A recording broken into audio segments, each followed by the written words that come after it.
हे केशव, तुम्हारे कहे अनुसार यदि फल प्रारब्ध ने अपनी मर्जी से देना है तो फिर प्राणी को कर्म करने की आवश्यकता ही क्या है? कर्म करने की आवश्यकता क्या है, यह जानने से पहले यह तो जान लो कि प्रारब्ध क्या है, प्रारब्ध कैसे बनती है। हे केशव, प्रारब्ध क्या है उसे जानने में क्या मुश्किल है?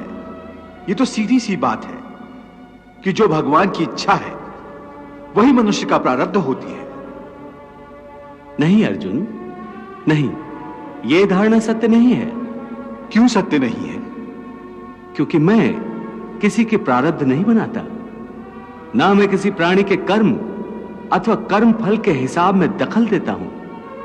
इसलिए प्राणी की प्रारब्ध बनाने में मेरा कोई हाथ नहीं होता। फिर कौन बनाता है प्राणियों का प्रारब्ध? प्राणियों के अपने कर्म। अर्थात ये कि प्राणी जैसे कर्म करेगा उसका वैसा ही फल पाएगा। अच्छे कर्म करेगा तो अच्छा फल मिलेगा और बुरे कर्म करेगा तो बुरा फल पाएगा। यही जो प्राणी के अच्छे बुरे कर्मों के अच्छे बुरे फल का हिसाब है, इसी को प्रारब्ध कहते हैं। अपने पुण्य कर्मों के फलस्वरूप सुख और अपने पाप कर्मों के फलस्वरूप दुख प्राणी को इसी जन्म में या अपने अगले जन्म में भोगना ही पड़ता है, वो टल नहीं सकता।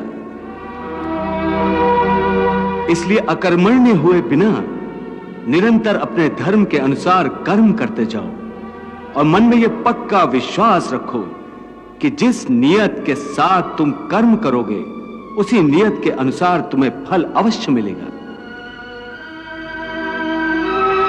कर्म का यह अटल विधान है, इसमें कभी किसी के साथ अन्याय नहीं हो सकता।